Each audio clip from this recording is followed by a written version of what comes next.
A week before his birthday, my wife's son said the best gift would be me disappearing. The next day, I closed the joint account and walked away in silence. What I left on that table shocked him, but what I discovered he'd been hiding for years destroyed everything they thought they knew about consequences. My name is Ashton Mercer. I'm 56 years old, and for the last 11 years I've worked as an industrial safety specialist for a manufacturing plant outside Phoenix. It's steady work, good benefits, decent pay. The kind of career that let me provide stability when my wife Rita and her son Austin needed it most. Austin was 19 when Rita and I got married. A kid, really, though he'd never admit it. His biological father Craig had walked out when Austin was 7, leaving Rita to raise him alone on a receptionist salary and whatever child support Craig remembered to send, which wasn't often. I didn't try to replace his father. I just tried to be there, reliable, supportive, present. 11 years later, here's what that got me. It was a Tuesday afternoon when I left work early to pick up Austin's birthday cake. He was turning 30, and Rita had asked if I could make this one special. He's been stressed, she'd said. Between jobs again. Just trying to figure things out. Between jobs. That phrase had become a permanent fixture in our household vocabulary. The bakery near the interstate always smelled like vanilla and butter, even in the parking lot. I'd ordered a simple chocolate cake with dark frosting, Austin's favorite, though he'd probably never mentioned that to me directly.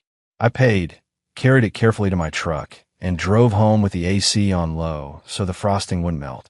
Rita's car wasn't in the driveway when I pulled up around 2 o'clock. She'd mentioned something about getting her hair done. Austin's newer Civic sat in its usual spot, the one closer to the house that he'd claimed the day he moved back in 2 years ago. 2 years. The temporary arrangement that became permanent without anyone actually discussing it. I grabbed the cake box and headed inside. The house was quiet except for the hum of the refrigerator and Austin's voice coming from the living room. He was on his phone, laughing at something. "Hey," I called out, keeping my voice friendly. "Got your cake." He glanced up from the couch, barely making eye contact. "Cool. No thanks." No acknowledgement beyond that single word. I set the box on the kitchen counter and walked back toward the living room. "Your mom mentioned maybe doing something low-key tonight. Dinner, maybe a movie." Austin's thumb stopped scrolling. He looked at me then, really looked at me, and something cold settled in his expression. "Actually," he said, his voice taking on an edge I'd heard before, but never quite this sharp. "Since you're asking what I want for my birthday." I waited. He smiled, but there wasn't any warmth in it. Just calculation. "The best gift would be you disappearing." The room went silent, except for the kitchen clock ticking on the wall. I stood there, key still in my hand, trying to process what I just heard. "What did you say?" He shrugged, casual as asking about the weather. "You heard me. You disappearing. Not being here. That'd be the perfect gift." My chest tightened, but I kept my voice level. "Why would you say that?" "Because it's true," he replied, looking back at his phone. "You're always here, always hovering, always acting like you're doing us some huge favor. Maybe if you just weren't around, things would be easier." I wanted to ask easier for who? I wanted to list every morning I'd driven him to job interviews, every utility bill I'd paid without comment, every time I'd bitten my tongue when he treated our home like a hotel. Instead, I smiled. Small, polite. "Okay," I said quietly. "I hear you." That seemed to surprise him. His eyebrows lifted slightly. "Good talk," I added, then turned and walked out of the room. I didn't slam the door, didn't raise my voice, didn't give him the reaction he was probably expecting. I just left. I drove for 20 minutes before I trusted myself to think clearly. Not anger. Not yet. Just this strange, cold clarity that comes when something inside you finally stops pretending. I pulled into a coffee shop parking lot, killed the engine, and sat there staring at nothing. My phone buzzed. Rita. I ignored it. It buzzed again. Austin this time. I turned it face down. The sun was setting behind a strip mall across the street, painting everything in shades of orange and red. Beautiful, really. The kind of evening you'd want to share with someone who appreciated you being there to see it. That thought made me laugh. A short, bitter sound that surprised me. I opened my laptop, always kept it in the truck for site reports and safety documentation. My fingers moved automatically, opening folders I hadn't looked at in months. Years, maybe. There was one labeled Simply House. Inside were subfolders that told a story I'd been too busy living to fully read. Utilities, insurance, auto, medical, miscellaneous. I started with the joint checking account, the one Rita and I shared, the one Austin had access to for emergencies. My paycheck went in every 2 weeks like clockwork, $4,200 after taxes. Good money for Phoenix. I scrolled back through the statements. 1 year, 2 years, 3. The mortgage payment, $1, $8.40 monthly. Always from my account. The note was in my name only, signed before Rita and I married when I'd bought the house outright. She'd moved in with Austin 6 months later.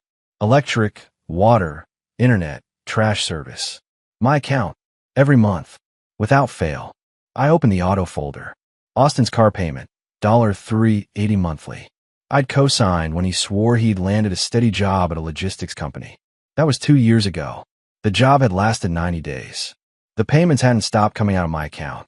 Insurance for his car. Mine covered both vehicles. $340 monthly total. He drove a 2021 Honda Civic. I drove a 2014 Silverado with 180,000 miles on it. Then I found something that made my jaw tighten. A subfolder titled Medical, Austin. I didn't remember creating it. Must have been during one of those nights when I was organizing expenses for tax season. I opened it and stared. Health insurance add-on, $285 monthly. Dental, $45. Vision, $30. He'd aged out of his biological father's insurance at 26. Just until I get a job with benefits, Rita had said. That was 4 years ago. 4 years at $360 per month. I did the math in my head. $17,280. I felt something cold settle in my chest. I kept digging. The tuition folder was next. Community college courses he'd started and dropped. Online certification programs he'd never completed. Each one came with an apologetic conversation and a promise that this time would be different. Total over the past 6 years, $8,400. The miscellaneous folder was almost worse. Grocery runs where my card was the default payment method. The gym membership he insisted he needed, $1.50 monthly for 2 years. Streaming services, Netflix, Hulu, HBO Max. All paid from my account because it's easier to keep everything together. I heard footsteps behind me and glanced in the rearview mirror. Just someone heading into the coffee shop. Nobody who mattered. My phone buzzed again. Rita this time, a text. Where are you? Austin said you just left. What happened? I stared at the message for a long moment, then set the phone aside and opened a new spreadsheet. Time to see exactly what disappearing would look like. By the time I finished, it was fully dark outside. The coffee shop had closed.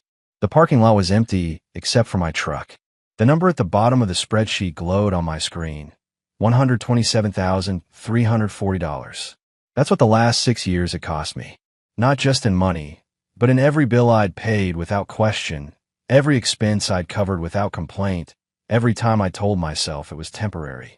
I saved the file, closed the laptop, and started the engine. Tomorrow morning, I had an appointment to make. At the bank. First thing, I walked into Desert Valley Bank at 8:45 the next morning, 15 minutes before my shift started. I called in sick, first time in 3 years. My supervisor hadn't questioned it. The branch manager, Paul Rodriguez, recognized me immediately. I've been banking there for 12 years, back when this location was just a small office in a strip mall. Ashton, he said, extending his hand. Good to see you. Come on back. His office smelled like fresh coffee and leather. He gestured to the chair across from his desk and settled into his own. What can I help you with today? I pulled out a folder, the one I'd put together last night after finishing my spreadsheet. I need to close the joint checking account, I said, and I need to separate all automatic payments that are tied to my name. Paul's friendly expression shifted slightly. May I ask why? You can, I replied evenly, but it won't change what I need to do. He studied me for a moment, then turned to his computer. All right, let me pull up your accounts. His fingers moved across the keyboard. I see you have joint checking with Rita Mercer, and you're the primary account holder. You're also the primary contributor. Almost all deposits come from your income. I know, I said. Closing this account will affect her access, he continued carefully, and there are automatic payments linked to it. Bills will go unpaid if we don't reroute them. I want them stopped, I said, or moved to accounts I control directly, not shared accounts. Paul leaned back. This is a significant change. Cards will be declined. Services may be interrupted. Good, I said. That's the point. He paused, then asked quietly, Are you sure about this? I met his eyes. My stepson told me the best gift I could give him was disappearing. I'm just following his advice. Paul's expression changed. Not dramatically, but enough that I could tell he understood this wasn't a rash decision. Let's go through this carefully, he said. For the next hour, we reviewed everything. Every automatic payment, every linked service, every place where my money had been flowing without my conscious thought. The mortgage stayed with me. It was my house, my name on the deed. Utilities would stay active, but under my sole control. Austin's car payment, his insurance, his phone bill, the streaming services, all canceled or transferred off my responsibility. The health insurance was trickier. That'll require contacting your provider directly, Paul explained. But I can stop the automatic payment from this account effective immediately. Do it, I said. When it was done, Paul slid several forms across the desk. I'll need your signature here. And here. He pointed to specific lines. This one revokes authorized user access. Once you sign, Rita and Austin will no longer be able to access this account. I signed without hesitation. There was one other thing, Paul said, checking his screen. There's a pending transaction scheduled for tomorrow. Looks like someone tried to use account verification for a rental application. My hand stopped mid-signature. What kind of rental? An apartment complex. They submitted your account information as proof of funds for a security deposit. He looked up. Did you authorize this? No, I said flatly. I didn't. Then it won't go through, Paul said. The account will be closed before they can process it. I sat back in my chair, processing this new information. Austin had been planning to move out, using my money as collateral, without asking, without even mentioning it. Is there anything else I should know? I asked. Paul hesitated. Just that this is going to cause immediate disruption. Decline cards. Bounce payments. They'll know something's changed within hours. Let them know, I said. I left the bank at 10:30 with a folder full of closure confirmations and a new checking account that only I could access. My next stop was 3 blocks away. Attorney's office. Time to make sure everything I'd just done was properly documented and legally protected. Carol Simmons had handled my will update 5 years ago when I bought the house. She was in her mid-50s, sharp as a knife, with a no-nonsense approach I'd always appreciated. Ashton, she said, standing to shake my hand. It's been a while. What brings you in? I sat down across from her desk and laid out the situation. All of it. The birthday comment. The years of financial support. The bank account I just closed. The rental application I hadn't authorized. She listened without interrupting, taking notes on a yellow legal pad. When I finished, she set down her pen. First question. Have there been any threats? Any indication this might turn hostile? Not yet, I said, but I expect there will be. She nodded. Smart to get ahead of it. Second question. Are you legally responsible for Austin in any way? Adoption papers, guardianship documents, anything like that? No, I said. He was 19 when his mother and I married. I never adopted him. Never signed anything making me legally responsible. Good, Carol said. That makes this cleaner. You have no legal obligation to support an adult stepchild unless you've explicitly created one through documentation. Generosity doesn't create obligation. I felt something loosen in my chest hearing that said out loud. What about the co-signed car loan? I asked. She winced slightly. That one's trickier. Co-signing means you're equally responsible. If he stops paying, they can come after you. He hasn't made a payment in 22 months, I said. Carol's eyebrows rose. You've been making them? Every month. She wrote something down. We might be able to address that, but it'll require documentation. Do you have records? I pulled out my folder and handed her printed bank statements. She flipped through them, her expression growing more serious. This is substantial, she said quietly. Over 6 years, you've paid. $127,340. I finished. I added it up last night. She looked up at me. And they've contributed? Nothing. Not a dollar. Carol leaned back in her chair. Ashton, I need to be clear about something. What you're doing, setting boundaries, protecting your finances, this is completely legal and morally justified. But it's going to feel like warfare to them. I know, I said. They're going to push back. Hard. And they're going to try to make you the villain. She pulled out a document from her desk drawer. This is a formal notice of financial separation.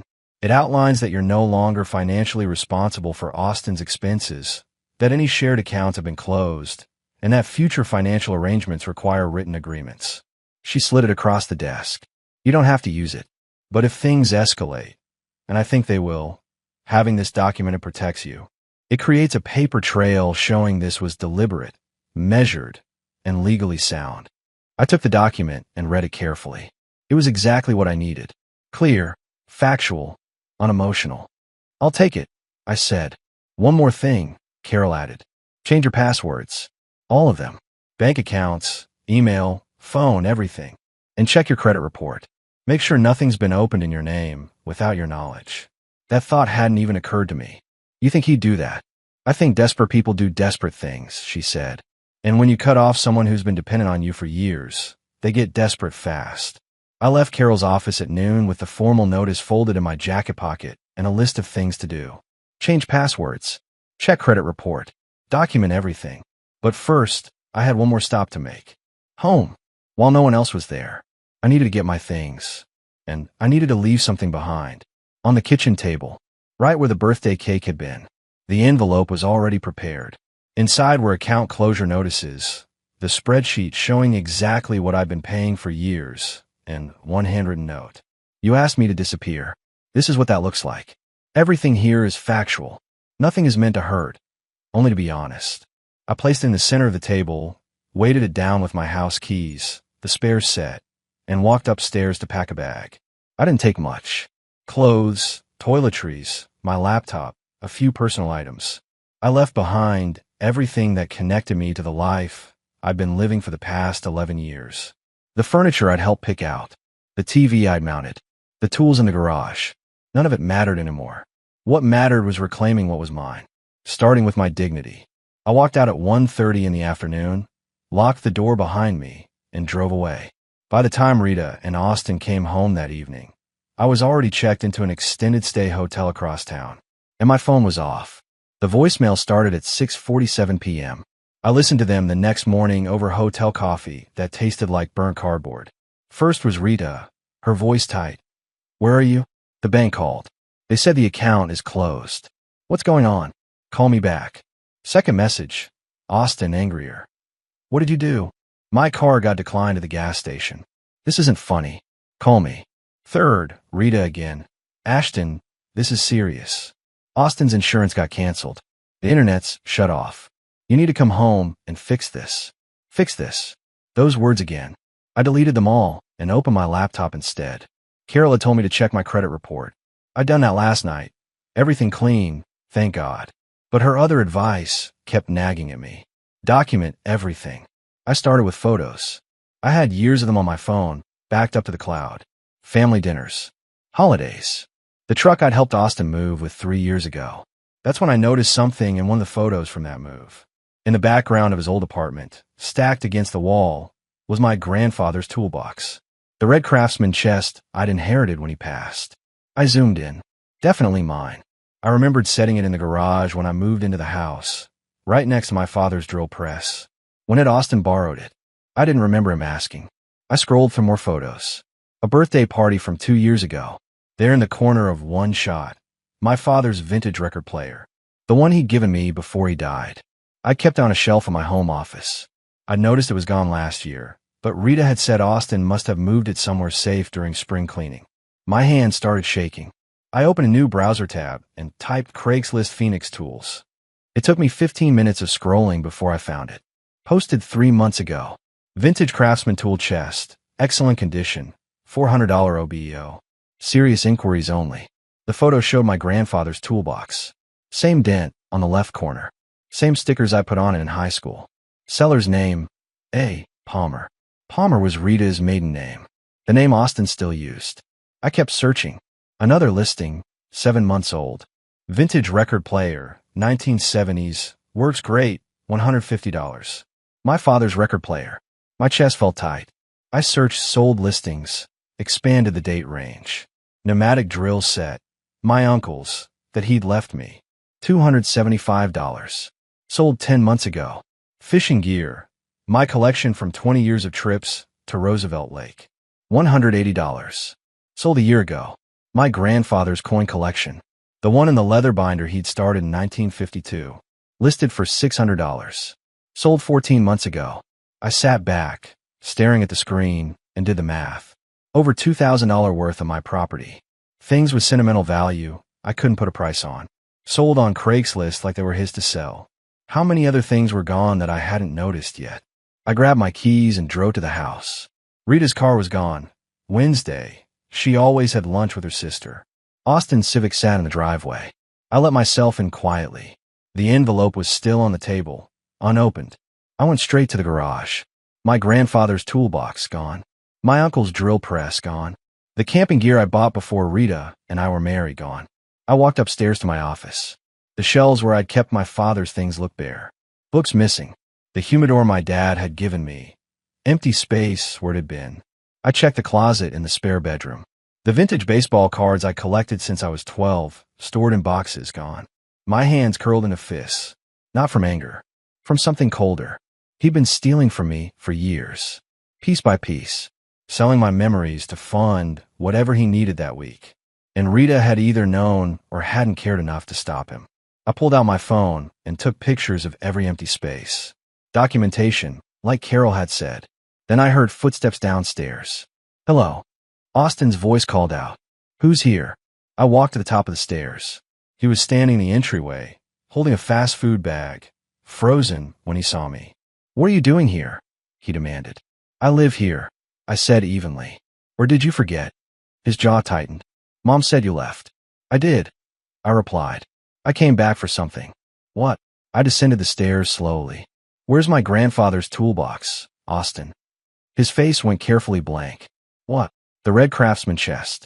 The one that was in the garage. Where is it? I don't know what you're talking about. I pulled out my phone and showed him the Craigslist listing. This is you. A. Palmer. That's your posting. He glanced at it, then shrugged. That old thing. It was just taking up space. Just taking up space. My grandfather's tools. The last thing I had from him. And my father's record player. I asked quietly. My uncle's drill set. The coin collection. Well, it was all just taking up space too. You weren't using them. Austin shot back. They were just sitting there. They weren't yours to sell, I said, my voice low and controlled. None of it was yours. He took a step forward, chest puffed out. You got plenty of money. You could buy new stuff. That's not the point. Then what is the point? He snapped. You want to keep playing victim? You want everyone to feel sorry for you. I stared at him for a long moment. No, I want you to understand that actions have consequences. You stole from me. You sold my property. And now you're going to deal with what happens next. What's that supposed to mean? He asked. But I could hear the uncertainty creeping into his voice. It means the free ride's over, I said. Permanently. I walked past him, got in my truck, and drove back to the hotel. That afternoon, I filed a police report for theft. Provided the Craigslist listings, the photos, everything. The officer taking my statement looked sympathetic. This is family. Stepson, I said. He nodded slowly. That complicates things. But theft is theft. We'll follow up. When I left the station, I felt something settle in my chest. Not satisfaction, just clarity. He'd taken my past, my memories, the pieces of my family I'd held on to. But he couldn't take my future. Not anymore.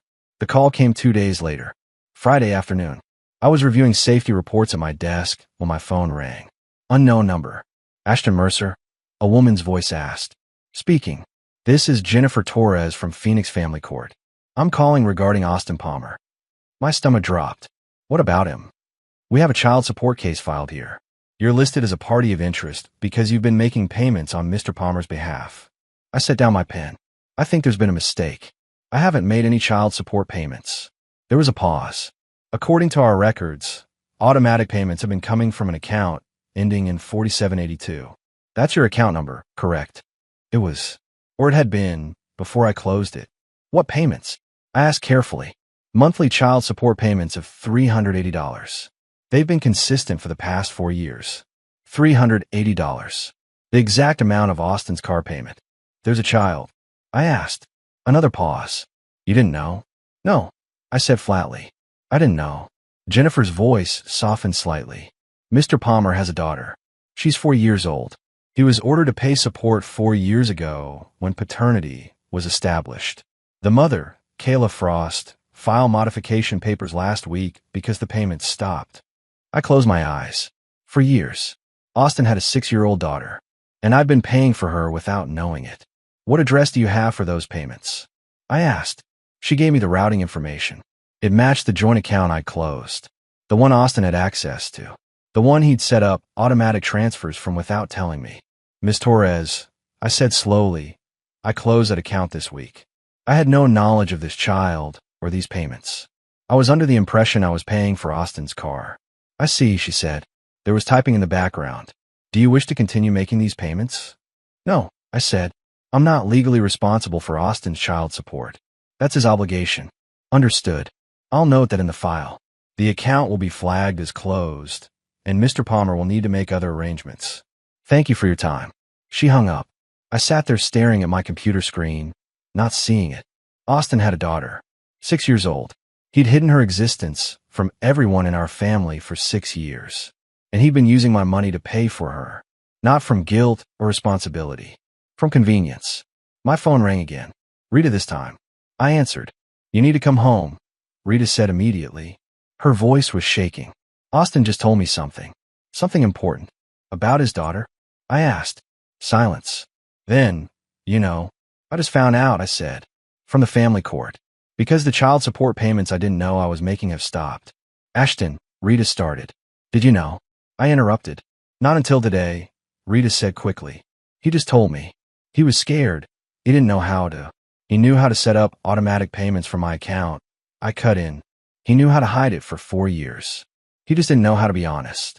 He made a mistake, Rita insisted. He was young. He panicked. The girl's mother, Kayla, she told him she'd handle everything if he just paid support. He didn't want to bring drama into our family. So he brought theft instead. I said. That's not fair, Rita shot back. You're twisting this. No, I said. I'm finally seeing it clearly. He's been lying to everyone, using me, and you're still defending him. He's my son, she said, her voice rising. What do you want me to do? Abandon him. I want you to hold him accountable, I replied. But you never have. And that's why we're here. There was a long silence. Where are you staying? Rita asked finally, quieter now. That doesn't matter. Ashton, please. Just come home. We could talk about this. Work it out. There's nothing to work out, I said. I'm done being the solution to problems I didn't create. So that's it, she asked. 11 years of marriage, and you're just walking away. You're the one who let your son steal from me, I said. You're the one who defended him when he told me to disappear. This isn't me walking away, Rita. This is me finally understanding I was never really here to begin with. Not in the way that mattered. I heard her breath catch. The envelope's still on the table, I said. Read it. Look at the numbers. Then ask yourself honestly, was I family, or was I just useful? I ended the call. That evening, I got a text from an unknown number. This is Kayla, Austin's baby mama. If you're the stepdad who was paying his support, thank you. He never told me someone else was covering it. Now he says he can't pay and I should come after you. I told him that's not how it works. Sorry you got dragged into his mess. I stared at that message for a long time. Then I replied, not your fault. Good luck getting what your daughter deserves. She sent back a simple, thanks. Austin had a daughter he'd hidden. He'd stolen from me to pay for her. And when the money stopped, his first instinct was to throw me under the bus to her mother. That told me everything I needed to know about who he really was. And who I refused to be anymore. Monday morning, unknown Phoenix number. I answered. Ashton Mercer? A man's voice, smooth and practiced. Who's asking? Craig Palmer. Austin's father. I went still. The man who'd walked out when Austin was 7. The one Rita described as unreliable, barely present in his son's life. What do you want? I asked. Heard about what's happening. Craig said. You cutting Austin off like that? Pretty cold, man. He's family. He told me to disappear. I replied. I'm just following his advice. Come on. Craig continued. He's going through stuff. Lost his job. Got child support now. Maybe you could help until he's back on his feet. He told you he lost his job? I asked carefully. Yeah. Budget cuts. Not his fault. I pulled up my documentation folder. Craig, do you know why Austin really lost his job at Desert Logistics? Silence. He was fired for theft, I said. Caught taking equipment from the warehouse and selling it. They have him on camera. Lucky they didn't press charges. I'd called Desert Logistics Saturday.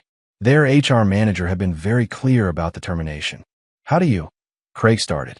I verified it. I interrupted. So, before you lecture me about family, understand that your son has a pattern. Theft from his employer. Theft from me. All documented. Craig's voice hardened. What do you want me to do about it? Step up, I said. He has a father. That's you. Not me. I filled a role you abandoned. But I'm done now. Your turn. You self-righteous. I hung up. 5 minutes later, Rita texted. Craig called. Said you were rude. Why bring him into this? I typed back. He called me. Asked me to keep funding Austin. I said that's your ex-husband's job now. Her response came fast. Craig hasn't been in Austin's life for 20 years. You can't dump this on him. Watch me. I called Carol immediately. Austin's biological father just contacted me. I said, trying to guilt me into continuing support. Did you record it? Carol asked. No. Should I have? Arizona's one-party consent. Going forward, record everything. She paused. The theft from his employer. Documented. HR confirmed when I called. I took notes. Perfect. That establishes pattern of behavior. Carol's tone shifted. Ashton, things are going to escalate. Be ready. That afternoon, Derek, Rita's brother, called me. Hey man, wanted to ask you something, I said. Did you know Austin was fired for theft? Derek sighed heavily. Yeah, he told me months ago. Swore me to secrecy. Said he'd fix it before Rita found out. Did she know? I don't think so. Austin's always been good at hiding stuff. Since he was a kid, he'd steal from Rita's purse. Small amounts. She'd blame herself. I caught him once when he was 16. He begged me not to tell. Did he stop? No. Derek said quietly. Just got better at it. Look, I love my sister, but she's got blinders when it comes to him. Someone needs to hold him accountable. That evening, my work HR called. Margaret, from Human Resources. Ashton, we need to discuss something sensitive, she said carefully. We received a message through our company social media. Someone claiming to be family says you're experiencing mental health issues, that you've abandoned your family and might be dangerous. My stomach dropped. That's false. I figured, Margaret said, but policy requires follow-up. Are you okay? I explained the situation briefly. Financial separation. Theft. Lies. This sounds like harassment, Margaret said. Document everything. And Ashton, check your social media. I opened Facebook for the first time in weeks. My heart sank. Someone had created a fake profile using my name and photo. The fake profile looked real. My name. My photo from a work event 3 years ago. The bio read, going through tough times. Feeling lost. Post dated over 3 days. Can't sleep. Can't think straight. Everything feels pointless. Family doesn't understand. Maybe they'd be better off without me. Made bad decisions. Don't know how to fix them. At the end, each had sympathetic comments from strangers. People offering help, asking if I was okay. Then yesterday's post. Work isn't the same. Can't focus. Boss worried. Don't know what to do. That's why HR called. Someone sent them this profile. I screenshot everything and reported it to Facebook. Identity theft. Harassment. Then I called Carol. Someone created a fake profile. I said voice tight. Making me look suicidal. Contacted my work with it. Forward everything. Carol said immediately. This is defamation. Criminal harassment. We'll need a subpoena for IP addresses to prove it wasn't you. I posted on my real Facebook account. Someone created a fake profile using my name and photo. Posts about mental health issues are not from me. I am fine. This is harassment, and reported to authorities. Comments came fast. Work friends saw that. Thought it was weird. Colleagues. Got friend request yesterday. Deleted it. My cousin. Someone messaged from that account asking for money.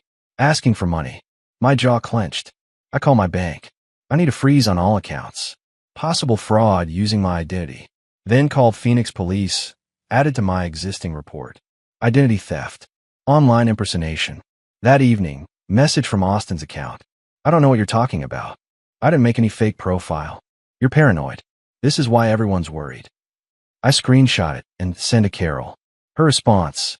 Don't engage. Let me handle this. 20 minutes later, message from Craig Palmer's account. My son says you're making crazy accusations. Maybe you need help.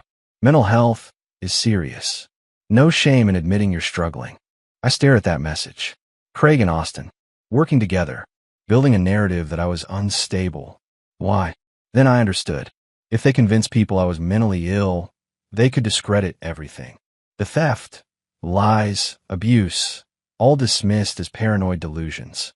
It was calculated, strategic. I called Carol back. They're coordinating, trying to paint me as unstable. Darvo, Carol said. Deny, attack, reverse victim and offender. Classic manipulation, but they're documenting their own crimes. Every fake profile, every false report, all traceable. My supervisor, Tom, called that evening. Got a strange call today, Tom said. Someone claiming to be your stepson.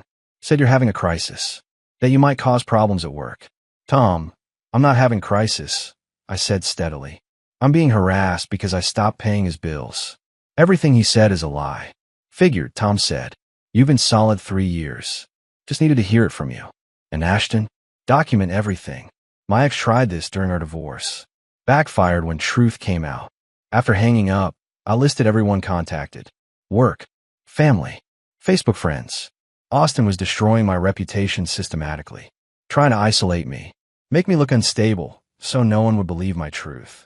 But he'd made one critical mistake. He'd left a trail. Messages, calls, fake profiles. All documented, all traceable. Tomorrow morning, another meeting with Carol. Time to turn defense into offense. 2 weeks later, Austin filed a lawsuit against me. Carol called me Wednesday morning. They're suing you for emotional distress and financial abandonment, claiming you created a hostile environment that damaged Austin's mental health. I almost laughed. Financial abandonment? That's not a real thing. It's not, Carol agreed. But they filed it anyway. Craig's name is on the paperwork too.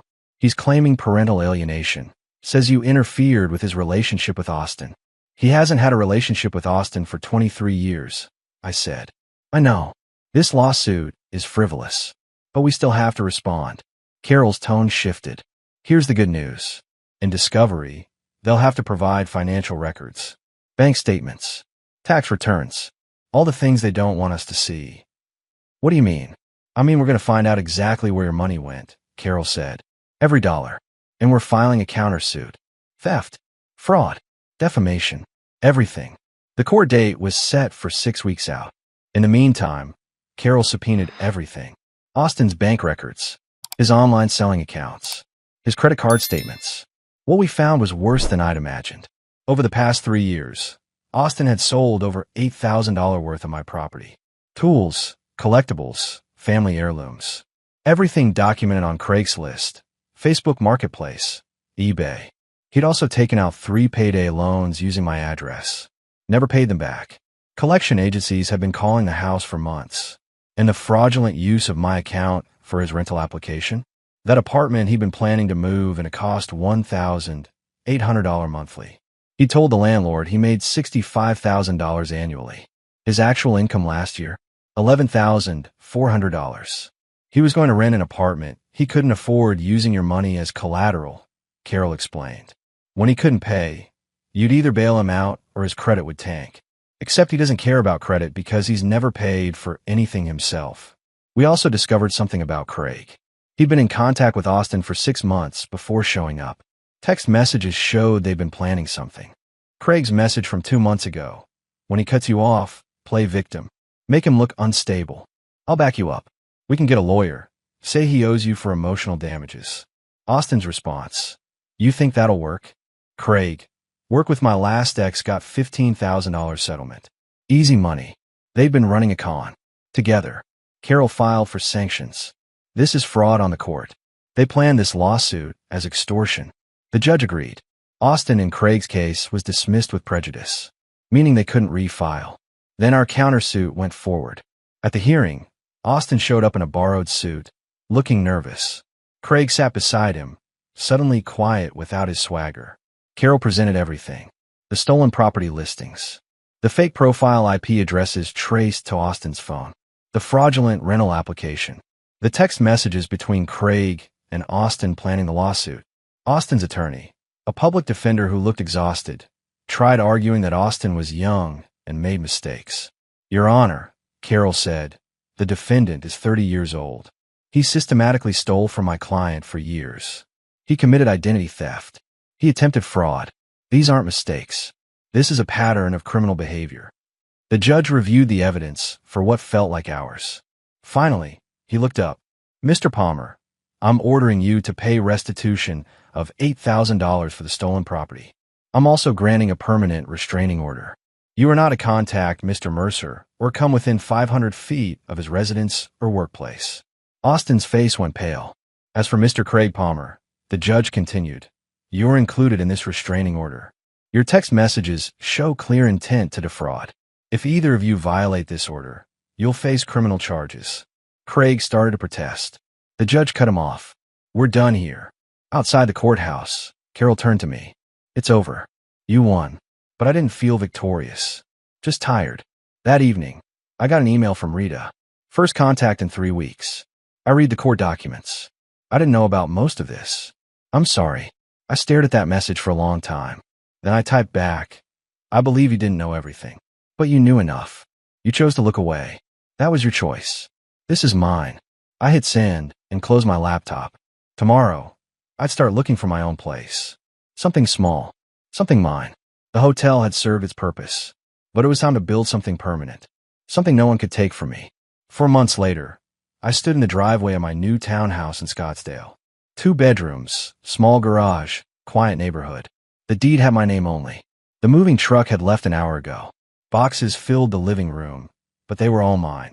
My furniture, my belongings, my life. My phone buzzed. Derek, Rita's brother.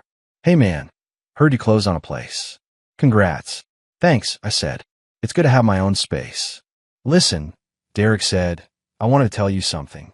Rita filed for divorce last month. I sat down on the front steps. How's she doing? Struggling. She moved into a small apartment. Austin's living with Craig now. Believe it or not. Those two deserve each other. Derek paused. She knows she messed up. Doesn't expect forgiveness. Just wanted you to know she understands now. What about Austin? Got a job at a warehouse. Lasted 2 weeks before they fired him for showing up late. He's Craig's problem now. Derek laughed without humor. Kayla, the mother of his daughter, took him to court. He owes $22,000 in back support. Judge garnished his wages. Good, I said. That child deserves better. She does. Derek was quiet for a moment. You doing okay? Yeah, I said, looking at my new house. Better than I've been in years. At work, things had improved. Tom promoted me to senior safety specialist with a raise. My reputation among contractors remained solid. Everyone had seen through Dane and Craig's attempts at sabotage. The health scare that had worried me, my blood sugar levels, turned out manageable. Type 2 diabetes, caught early. With medication and diet changes, my doctor said I'd be fine. It was almost funny. Austin had tried to access my medical records to find ammunition, but all he would have found was a treatable condition. I'd also reconnected with old friends I'd neglected during my marriage. Weekly poker games, weekend hiking trips, simple things I'd stopped doing because I was always home, always available, always waiting to be needed. One Saturday, I ran into Rita at a grocery store. We both stopped, awkward. Hi, she said quietly. Hi, your place looks nice, she said. Derek showed me pictures. Thanks. She shifted her shopping basket. I know sorry doesn't fix anything, but I am sorry. I let Austin manipulate me. I enabled him. I should have protected you. Yeah, I said. You should have. She nodded, eyes wet. I hope you find someone who treats you right. You deserve that. I hope you find yourself, I replied. Figure out who you are without Austin defining it. We parted ways. No hugs. No promises to stay in touch. Just two people who'd shared a life and learned hard lessons. That evening, I sat on my back patio with a beer, watching the sunset paint the sky orange and red. My grandfather's tools were gone. My father's record player was gone. My uncle's equipment was gone. But I still had their lessons, their values, their strength. They taught me that a man's worth isn't measured by what he provides for people who don't respect him. It's measured by his integrity when standing alone. I'd spent 11 years trying to earn respect through generosity. I'd finally learned that respect can't be bought, only demanded. And sometimes, the strongest thing a man can do isn't holding on. It's knowing when to let go. I raised my beer to the sunset. This one's for me, I said quietly. And for the first time in years, that felt like enough.